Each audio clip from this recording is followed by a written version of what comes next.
ఓం సాయిరాం. బాబా భక్తులందరికీ కూడా నమస్కారం అండి. అందరూ కూడా సుఖంగా సంతోషంగా ఎప్పుడూ కూడా ఆనందంగా ఉండాలి అని చెప్పి ఆ బాబాగారి తరపున నేను కూడా మనస్ఫూర్తిగా కోరుకుంటున్నాను. ఈరోజు బాబాగారు అందించే సందేశం ఏంటి అంటే కనుక, తల్లి అశ్రద్ధ చెయ్యకు, సరిగ్గా 3 రోజుల్లో 5 శుభవార్తలు నేరుగా నీకోసం షిరిడీ నుండే పంపిస్తున్నాను. వీటిని మాత్రం మిస్ చేసుకోకు తల్లి, వీటిని మాత్రం అస్సలు వదులుకోకు. ఇవి కేవలం నీకోసం మాత్రమే పంపిస్తున్న శుభవార్తలు, నువ్వు ఎదురు చూస్తున్నటువంటి శుభవార్తలమ్మా. వీటిని వదులుకుంటే మాత్రం నీకంటే దురదృష్టవంతులు మరొకరు ఉండరు తల్లి అని చెప్పి ఏదో తెలియని సందేశాన్ని ఈరోజు బాబాగారు మనకు అందించడానికి మన ముందుకు వచ్చారండి. మరి ఆ సందేశం ఏంటో పూర్తిగా తెలుసుకునే ముందు చాలామంది కూడా గురువుగారి గురించి అడుగుతున్నారు. అక్క, ఎన్నో రకాల సమస్యలతో మేము సతమతమైపోతున్నాము, మీకు తెలిసిన గురువుగారు ఎవరైనా ఉంటే చెప్పండి అక్క అని చెప్పి అడుగుతున్నారు. నేను పదే పదే ఈ గురువు గారి గురించి ఎందుకు చెప్తున్నాను అంటే కనుక, నేను జీవితంలో కష్ట సమయంలో ఉన్నప్పుడు అసలు ఈ కష్టం నుంచి బయటపడగలనా అనుకున్నానండి. అటువంటి సమయంలోనే గురువు గారిని కాంటాక్ట్ అయ్యాను. గురువుగారు చేసిన పూజల వల్ల ఆ కష్టం నుంచి నేను చాలా తేలికగా బయటపడి ఈ రోజున ఆనందంగా జీవితంలో ముందడుగు వేయగలుగుతున్నాను. అలాగే మీ జీవితాలలో ఎటువంటి సమస్యలున్నా కానీ శ్రీ షిరిడీ సాయిబాబా ఆశీస్సులతో జ్యోతిష్యం చెప్పబడను. గురూజీ శివరామరాజు గారు. Phone number 9959422552. మీరు ఇప్పటి వరకు ఎన్నో చోట్ల జ్యోతిష్యం చెప్పించుకొని మీరు ఆశించిన మార్పులు మీ జీవితాలలో జరగలేదని చెప్పి బాధపడి ఉంటారు.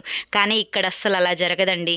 మీ సమస్యలు ఏవైతే ఉన్నాయో, ప్రేమ, పెళ్లి, ఉద్యోగం, రాజకీయం, సంతానం లేక ఇబ్బంది పడుతున్నా, భార్యాభర్తల మధ్య గొడవలున్నా, అప్పుల సమస్యలున్నా, శత్రువుల సమస్యలున్నా, అవేంటో మీరు గురువుగారికి వివరించి చెప్పినట్లయితే వాటికి తగిన పూజలు చేసి గురువుగారు మీకు రోజులలోనే పరిష్కారాన్ని చూపిస్తారు.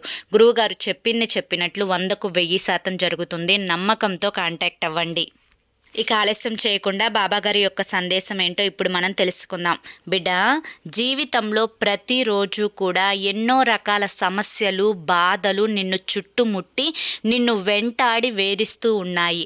ప్రతిరోజు కూడా ఏదో ఒక సమస్య నిన్ను ఎప్పుడూ కూడా ప్రశాంతంగా ఉండనివ్వకుండా అతలాకుతలం చేస్తూ ఉంది. ప్రశాంతంగా పడుకోవాలి అన్నా, ప్రశాంతంగా మనస్ఫూర్తిగా పెదవుల మీద నుంచి చిరునవ్వు గుండె లోతుల్లో నుంచి రావాలి అన్నా చాలా చాలా కష్టంగా అనిపిస్తూ ఉంటుంది నీకు.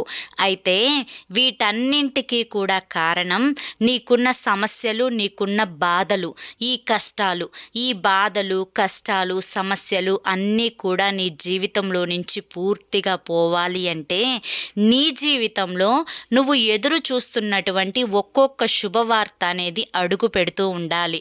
అలా ఎప్పుడైతే నీ జీవితంలోకి నువ్వు కోరుకున్నటువంటి కోరికలు, శుభవార్తలు అడుగు పెట్టడం మొదలవుతాయో ఒక్కొక్క కష్టం అనేది నీ జీవితం నుండి వెళ్ళిపోవడం మొదలవుతుంది. బిడ్డ, ప్రతి మనిషికి కూడా ధైర్యమే లక్ష్మి, ధైర్యమే సాహసమే లక్ష్మి అని చెప్పి అంటూ ఉంటారు. అంటే ఏ మనిషికైనా కానీ కండ బలం కన్నా కూడా గుండె బలం ఉండాలి అని చెప్పి అంటారు. ఎందుకు అంటే కనుక, ఏ కష్టం వచ్చినా, ఏ బాధ వచ్చినా, ఏ నష్టం వచ్చినా, ఏ సంతోషం వచ్చినా కానీ కొంతమంది అన్నింటినీ కూడా ఒకేలాగా తీసుకోగలుగుతారు మనసుకి. మరికొంతమంది కష్టాలు వస్తే భయపడిపోతూ, బెంబేలెత్తిపోతూ, వామ్మో ఈ భూప్రపంచంలో మాకే ఇన్ని కష్టాలు వచ్చాయి అన్నట్లుగా చిన్నదాన్ని చూసి కూడా వణికిపోతూ ఉంటారు. మరికొంతమంది సంతోషం వస్తే మా అంతటోడు మరొకడు లేడు అని చెప్పి విర్రవీగిపోతూ ఉంటాడు. ఎప్పుడైనా కానీ మనిషికి ఏ కష్టం వచ్చినా, నష్టం వచ్చినా, సంతోషం వచ్చినా, ఆనందం వచ్చినా కానీ అన్నింటినీ కూడా ఒకేలాగా మేనేజ్ చేయగలగాలి. అంటే ఒకేలాగా చూడగలగాలి. అప్పుడే ఆ మనిషి జీవితాంతం కూడా ప్రశాంతంగా ఉండగలుగుతాడు. అవును కదా తల్లి, ఇదే వాస్తవం.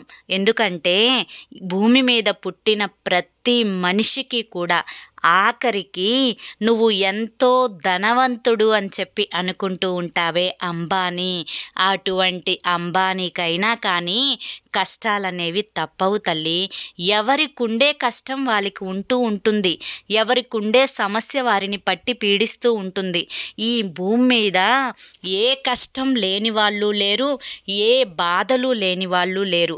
అందరూ సంతోషాలనే అనుభవిస్తున్నారా అంటే నువ్వు దూరం నుంచి కొంతమందిని చూస్తూ ఉన్నావు కాబట్టి వారు సంతోషాలను మాత్రమే అనుభవిస్తున్నారు అని భ్రమపడిపోతూ ఉంటావు. కానీ ఒక్కసారి వారి దగ్గరికి వెళ్ళి 4 రోజులు వారితో కలిసి ప్రయాణించు. వారికున్న బాధల ముందు నీకున్న సమస్యలు చాలా చిన్నవిగా కనిపిస్తూ ఉంటాయి.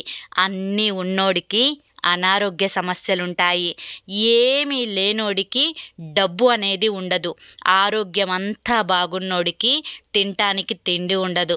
ఇలా ఒక్కొక్కరికి ఒక్కొక్క సమస్య పట్టి పీడిస్తూనే ఉంటుంది. కాబట్టి మొత్తానికి కూడా నేను చెప్పేది నీకు ఏంటి అంటే కనుక, బిడ్డ, ఏ తండ్రైనా కానీ ఏం కోరుకుంటాడు చెప్పు? తన బిడ్డ కష్టంలోనైనా సంతోషంలోనైనా ధైర్యంగా ఉండాలి, ధైర్యంగా బ్రతకాలి, ప్రతి దాన్ని కూడా తెలివిగా మేనేజ్ చేయగలగాలి అని చెప్పే కదా కోరుకుంటాడు. అదేవిధంగా నేను కూడా ఇప్పుడు అలాగే నీ విషయంలో కోరుకుంటున్నాను. నువ్వు ధైర్యంగా ఉంటే నాకు అంతకన్నా సంతోషం ఏముంటుంది చెప్పు బిడ్డ.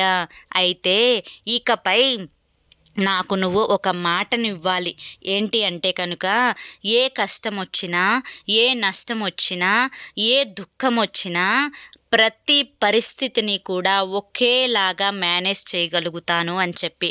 బిడ్డ, ఇదే జీవితం. కష్ట సుఖాల కలగలిపిన ఈ యొక్క జీవితాన్ని ఆనందంగా ఆస్వాదించాలమ్మా. ఎప్పుడు పోతామో తెలీదు, ఎప్పుడు ఉంటామో తెలీదు, ఎప్పుడు జీవితం తలక్రిందులవుతుందో తెలీదు, ఎప్పుడు ఒక్కసారిగా పైకి లెగుస్తామో తెలియదు. ఇటువంటి నిశ్చలమైన జీవితాల కోసం ఎందుకు తల్లి ఇంత బాధ, ఇంత క్షోభ?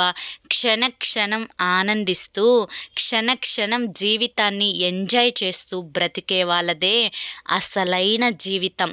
రోడ్డు మీద పడుకునే జీవిని నువ్వు చాలామందిని చూసి ఉంటావు. జంతువులనైనా కానీ, పశువులనైనా కానీ, మనుషులనైనా కానీ చాలామంది రోడ్ల పక్కన సరిగ్గా పడుకోవడానికి దుప్పటి కూడా ఉండదు, ఒంటి మీద శుభ్రమైన వస్త్రం కూడా ఉండదు. అయినప్పటికీ కూడా కంటి నిండా ప్రశాంతంగా రాత్రంతా నిద్రపోతాడు. కానీ పొట్టు పరుపుల మీద, మెత్తటి దిండ్ల మీద, ఏసీల కింద పడుకున్న వాళ్ళకి ప్రశాంతకరమైన నిద్రే ఉండదు. కారణం ఏంటంటావు? ఏ మనిషికైనా కానీ తన మనసే శత్రువు. మనసు అలసిపోతేనే మనిషి అలసిపోతాడు. మనసు అనేది చురుకుగా, చలాకీగా, ఆనందంగా ఉన్నంతసేపు మనిషి కూడా అంతే చురుకుగా, చలాకీగా, ఆనందంగా ఉండగలుగుతాడు. బిడ్డ, ప్రతి నిమిషాన్ని ఆనందంగా ఎంజాయ్ చేయాలి. ప్రతి సెకండ్ని కూడా ఆనందంతో నవ్వుతూ గడపాలి. ఇదే అసలు సిసలైన జీవితానికి పరమార్థం. ఇది తెలుసుకున్నవాడే నిజమైన జీవితాన్ని ఎరిగిన సత్యవంతుడు. బిడ్డ, ఇదే వాస్తవం, ఇదే నిజం. గుర్తుంచుకో, గమనించుకో. అయితే నీకు నేను చెప్పినట్లుగా నువ్వు అశ్రద్ధ చేయకుండా ఉంటే నీకు 3 రోజుల్లో 5 శుభవార్తలు నేరుగా నా షిరిడి నుంచి పంపిస్తున్నా. బిడ్డ, షిరిడి రాలేకపోతున్నాను అని చెప్పి మనసులో బాధగా అనిపిస్తూ ఉంది కదా? అయితే ఏమీ బాధపడకు. త్వరలోనే నా షిరిడీకి నీకు ఆహ్వానాన్ని పంపిస్తాను. నేరుగా నా దర్శనాన్ని చేసుకునే అదృష్టాన్ని కూడా కలిగిస్తాను. అయితే ప్రస్తుతం నా బిడ్డ కోసం నేను షిరిడీ నుంచి ఈ 5 శుభవార్తలని పంపించబోతున్నాను. అందులో మొదటిదేంటో తెలుసా బిడ్డ? నువ్వు ఆశ్చర్యపోయినా, లేకపోతే నువ్వు షాక్ అయినా, నువ్వు సంతోషపడినా, నేను ఒక తండ్రిగా నీకు అందించాలి అనుకుంటున్న 5 శుభవార్తలైతే ఇవే తల్లి. ఎందుకంటే ఏ తండ్రైనా కానీ తన బిడ్డకు ఇవే దక్కాలి అని చెప్పి కోరుకుంటాడు. నిస్వార్థమైన తండ్రి మనస్సుతో నా బిడ్డకి కూడా ఇవే దక్కాలి అని చెప్పి కోరుకుంటున్నాను.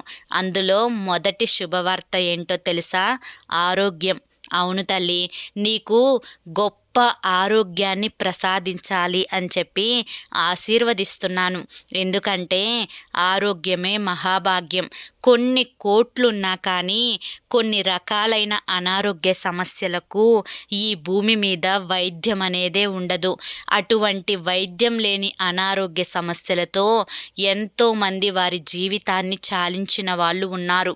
కాబట్టి నీకు ఎటువంటి అనారోగ్య సమస్యలు రాకుండా జీవితాంతం నువ్వు ఆరోగ్యంగా ఉండాలి అని చెప్పి మొదటి శుభవార్తగా నీకు ఆరోగ్యాన్ని అందిస్తూ ఆశీర్వదిస్తున్నాను తల్లి.